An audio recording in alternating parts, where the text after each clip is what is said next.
Radhe Radhe. Welcome to my YouTube channel Abhinav technical classes by MS Yadav.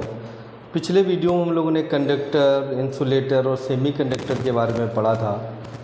आज हम लोगों का जो टॉपिक है वो वर्क, पावर एंड एनर्जी है। आज हम लोग पढ़ने वाले हैं वर्क, पावर, एनर्जी। इससे बहुत सारे क्वेश्चन पूछे जाते हैं और बहुत सारे लोगों को इसमें कन्फ्यूजन भी रहता है। तो आज इस टॉपिक में हम पूरी तरह से कन्फ्यूजन को ख़त्म कर लेंगे, यानी इसको इस तरह से पढ़ेंगे कि आगे हमें इस टॉपिक में कोई कन्फ्यूजन नहीं रहेगा। तो चलिए शुरू करते हैं। वर्क जैसा कि हम लोग पढ़ चुके हैं कार्य, तो हम ध्यान दें इसमें वर्क, पावर, एनर्जी में हम लोगों को बेसिक जो ध्यान देना है वो किस बात पे देना है। देखो, कार्य जो होता है एक शक्ति होती है, एक ऊर्जा होती है। ये हम पहले भी पढ़ चुके हैं, ITI करने से पहले भी पढ़ चुके हैं। अब हम लोगों का टेक्निकल में इसको कैसे पढ़ना है, ITI में कैसे पढ़ना है। कार्य ITI में क्या होता है, जैसे क्वेश्चन पूछ लेता है वैद्युतिक कार्य की गणना करें। वैद्युतिक कार्य किसे कहते हैं, वैद्युतिक कार्य की यूनिट क्या होती है, तो हम लोग इसमें ज़्यादा फोकस करने वाले हैं।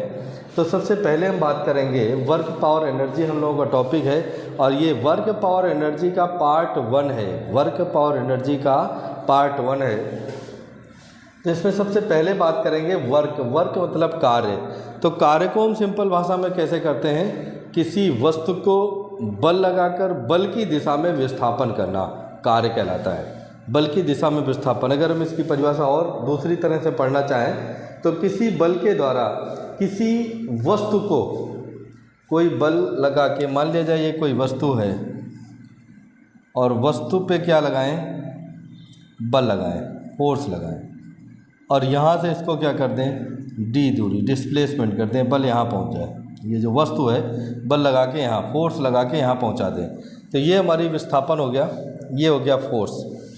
ठीक, इसी को हम कार्य कहते हैं। तो किसी वस्तु को बल के द्वारा किसी बल के द्वारा किसी वस्तु को निर्दिष्ट दिशा में, निर्दिष्ट मतलब निश्चित दिशा में, जिस दिशा में हम इसे ले जाना चाह रहे हैं वो इसका मतलब है निर्दिष्ट दिशा।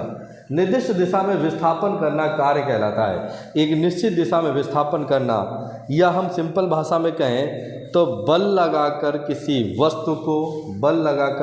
वस्तु को बल की दिशा में विस्थापन करना कार्य कहलाता है, जिसे हम पढ़ते हैं W बराबर F/d cos theta. F/d cos theta. cos theta की जरूरत पड़ेगी जैसे हम कोई बल उठा रहे हैं या इसको इस तरह से ले जा रहे हैं तो उसमें डिग्री आ जाता है, तो डिग्री आ जाता है इसलिए cos थीटा। लेकिन जब हम पढ़ने वाले हैं नॉर्मली हम cos थीटा की बात नहीं करेंगे, तो हम लोग क्या पढ़ेंगे, W बराबर F/d। सामान्य हम कार्य को इसी तरह से पढ़ते हैं, W बराबर F/d।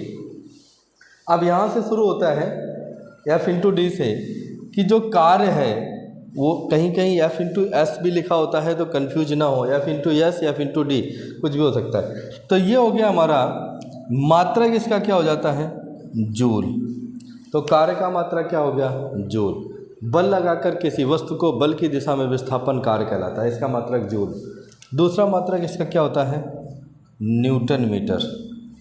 जूल, इसका एक मात्रक जूल होता है कार्य का, दूसरा होता है न्यूटन मीटर। और मात्रक क्या होते हैं, किलोग्राम मीटर।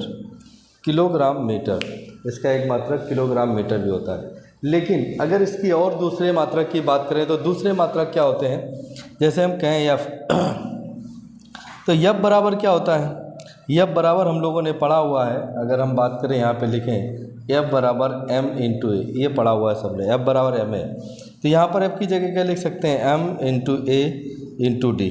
m क्या होता है हमारा मास, तो इसको हम किस में लेते हैं, किलोग्राम में। और a क्या होता है हमारा त्वरण, एक्सेलरेशन, इसको लेते हैं मीटर पर सेकेंड स्क्वायर। मीटर पर सेकेंड स्क्वायर जो त्वरण होता है उसका मात्रक होता है मीटर पर सेकेंड स्क्वायर। तो F का मात्रक किलोग्राम मीटर पर सेकेंड स्क्वायर भी हो सकता है, और D जो होता है वो मीटर में होता है, तो इसका मात्रक बन जाता है किलोग्राम मीटर स्क्वायर पर सेकेंड स्क्वायर। एक ये भी होता है इसका मात्रक, किसका, कार्य का। तो कार्य को हम किलोग्राम मीटर स्क्वायर पर सेकेंड स्क्वायर में भी प्रदर्शित कर सकते हैं। तो यहाँ पर ये बात हो गई इतनी। अब आगे बात करते हैं।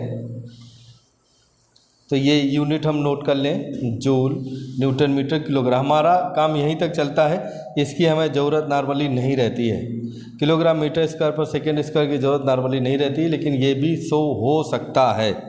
ठीक है, तो ये नोट कर लें। इसके बाद हम जो अब अपनी मेन बात पे आते हैं, वो है वैद्युतिक कार्य। जो मेन हम लोगों को पढ़ना है वो है वैद्युतिक कार्य। तो वैद्युतिक कार्य में जैसे हम कहें कि ये एलईडी जल रही है या फैन चल रहा है, तो एलईडी में तो कोई डिस्प्लेसमेंट है ही नहीं, जब जितनी देर से लगी वहीं लगी है, तो इसकी कार्य की गणना कैसे करेंगे? तो इसको बोलते हैं W बराबर, इसमें कार्य होता है VI। VI एक तरह फोर्स, बल का काम करता है। V और I एक तरह का क्या काम करता है? बल का। तो W और VI, और यहाँ पर D नहीं रहता है, तो D की जगह रहता है T। T मतलब समय। तो एलईडी क्या मान लिया जाए? एलईडी बोले 10 मिनट से जल रही है, तो T हो गया मिनट, इतनी करंट है, इतना वोल्टेज है, तो ये हो गया इसका कार्य एलईडी का। पंखा, ये जितने भी इलेक्ट्रिकल अप्लाइंसेस हो गए वो VIT कार्य करते हैं, वोल्टेज, करंट और समय पे। तो मात्रक क्या हो जाता है? वोल्ट एम्पियर, मात्रक वोल्ट एम्पियर। दूसरा मात्रक क्या हो जाता है? Watt second. तो दिख रहा है आप लोगों को ये वोल्ट एम्पियर और वाट सेकेंड, वोल्ट एम्पियर और वाट सेकेंड। तो ये हम नोट कर चुके हैं, joule, newton metre, kilogram metre. और इसके अलावा भी होते हैं कार्य की मात्रक। क्या होता है?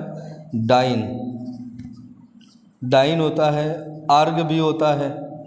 ठीक है, डाइन अर्ग, किलोग्राम मीटर स्क्वायर पर सेकेंड स्क्वायर, नोट कर लेना इसको भी, किलोग्राम मीटर स्क्वायर पर सेकेंड स्क्वायर होता है, ये भी होता है कार्य का।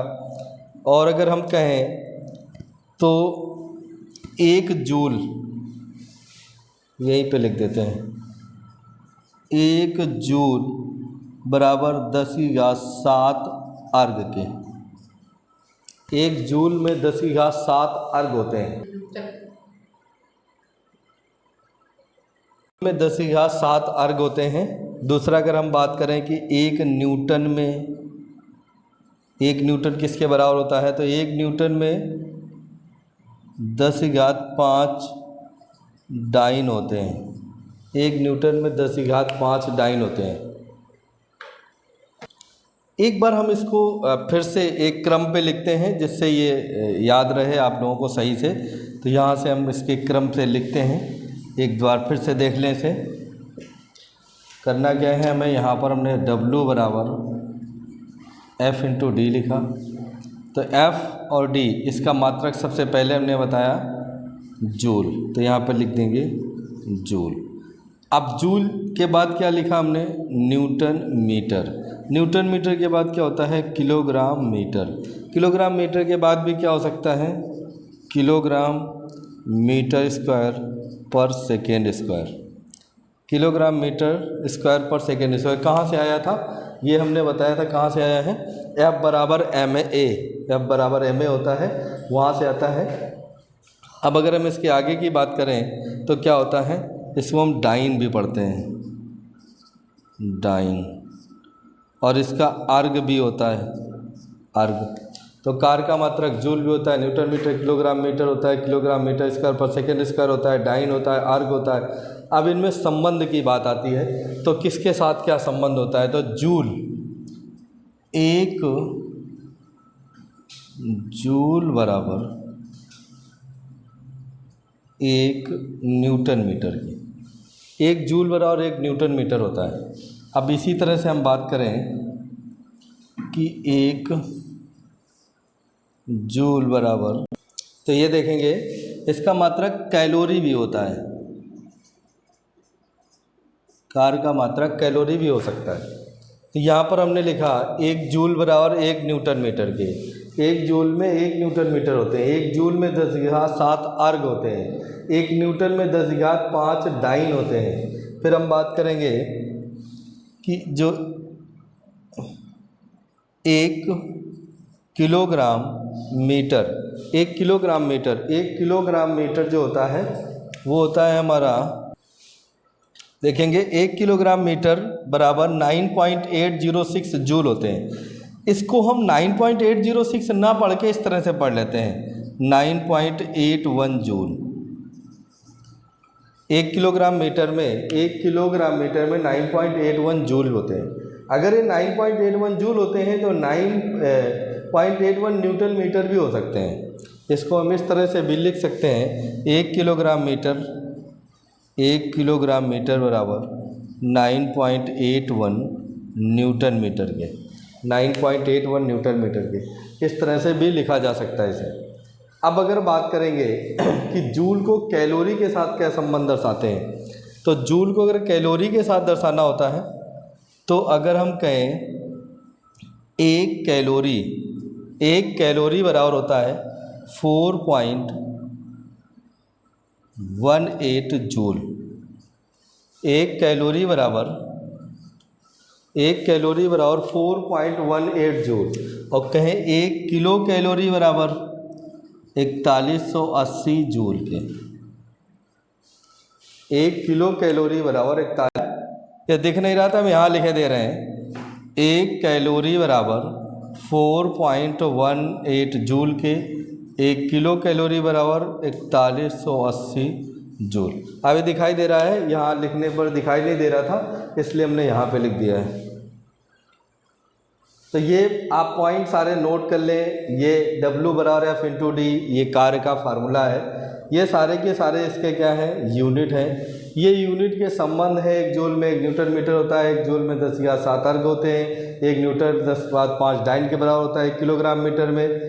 9.81 एक्चुअली ये वैल्यू होती है, लेकिन हम नॉर्मली पढ़ते हैं 9.81, कहीं कहीं हम केवल 9.8 भी पढ़ते हैं, 9.8 जूल।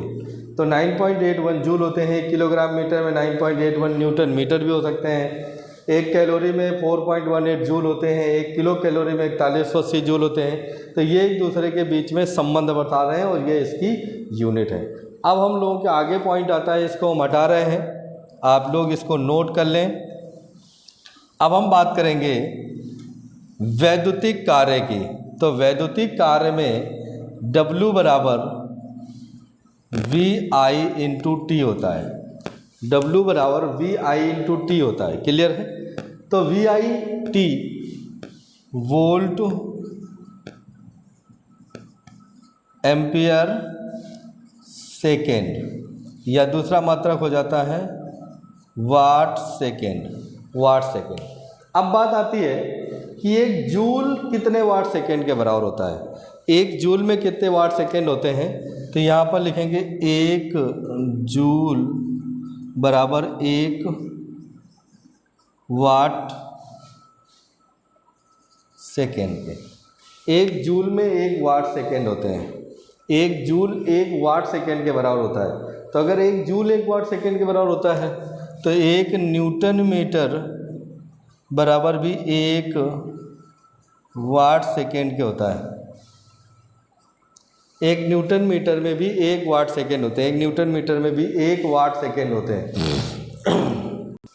अब देखेंगे 1 किलोग्राम मीटर में 9.81 क्या होते हैं, वाट सेकेंड।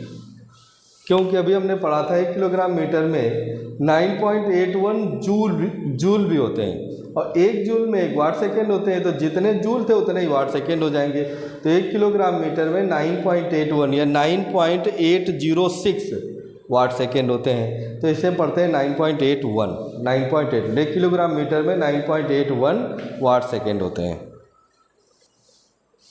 अब इसको हम हटा रहे हैं, देखेंगे अब आगे।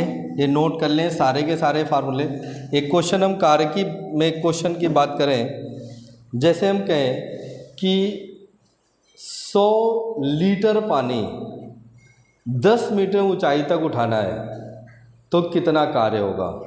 100 लीटर पानी को 10 मीटर की ऊंचाई तक उठाना है तो कितना कार्य होगा। दरअसल इलेक्ट्रिकल में बेसिक क्वेश्चन ऐसे नहीं आते हैं। इलेक्ट्रीशियन में जो क्वेश्चन आते हैं वो कहेगा कि एक motor pump 1000 litre, 100 litre, 50 litre, 20 litre, 200 litre पानी को इतनी ऊंचाई तक उठा रहा है तो उसमें मोटर की क्षमता की बात करें, मोटर कितने एचपी की लगानी पड़ेगी। तो पहले हम कार्य समझ लें, फिर हम क्षमता की बात करेंगे कितने मोटर एचपी लगेगी। तो कार्य का सिंपल फार्मूला है W बराबर F इंटू डी। तब यहाँ पर कह रहा है पानी कितने लीटर है, 100 लीटर पानी है। हम नॉर्मल पढ़ते हैं, वास्तव में किलोग्राम और लीटर अलग अलग होते हैं, किलोग्राम बड़ा होता है, लीटर छोटा होता है। लेकिन जब कैलकुलेशन की बात करते हैं तो हम पढ़ते हैं 1 लीटर बराबर 1 किलोग्राम। तो यहाँ पर 100 लीटर बराबर कितने हो जाएंगे, 100 किलोग्राम। तो जो 100 किलोग्राम है हमारा क्या है, एफ कितना है हमारे पास, 100 किलोग्राम। ये कि ये बल है 100 किलोग्राम का, जिसे 100 लीटर दिया गया था। अब जो डी कह रहा है वो दिया गया है 10 मीटर। तो हम कार्य की गणना कर लेंगे, 100 इंटू 10 बराबर 1000 किलोग्राम मीटर। 1000 किलोग्राम मीटर हमारे पास क्या आ गया है, कार्य आ गया। कार्य कितना आ गया, 1000 किलोग्राम मीटर। 1000 किलोग्राम मीटर आ गया। तो इस टाइप से जो क्वेश्चन पूछे जाएंगे, आगे हम शक्ति पढ़ेंगे तो शक्ति में जानेंगे कि मोटर कितने एचपी की लगानी पड़ेगी इस कार्य को करने के लिए। तो उससे पहले हम क्या पढ़ने वाले हैं, शक्ति। तो ये हमें क्लियर हो जाएगा कि शक्ति में फिर हम कैसे करेंगे, इसे मोटर की एचपी कैसे ज्ञात करेंगे। तो अब आगे हम बात करने वाले हैं पावर की। शक्ति और ऊर्जा नेक्स्ट वीडियो में हम लोग पढ़ेंगे। अभी हमने इस वीडियो में पढ़ा है कार्य। तो कार्य किसे कहते हैं, कार्य क्या होता है, वैद्युतिक कार्य क्या होता है, इनकी यूनिट क्या होती है, इसके बारे में हम लोगों को जाना है। और ये वीडियो आप लोगों को कैसा लगा है प्लीज़ कमेंट करके ज़रूर बताएं। अगर ये वीडियो आप लोगों को अच्छा लगा है तो प्लीज़ इसे लाइक करें और अपने दोस्तों को शेयर करें। और अगर चैनल को सब्सक्राइब नहीं किया है तो सब्सक्राइब कर लें। Thank you.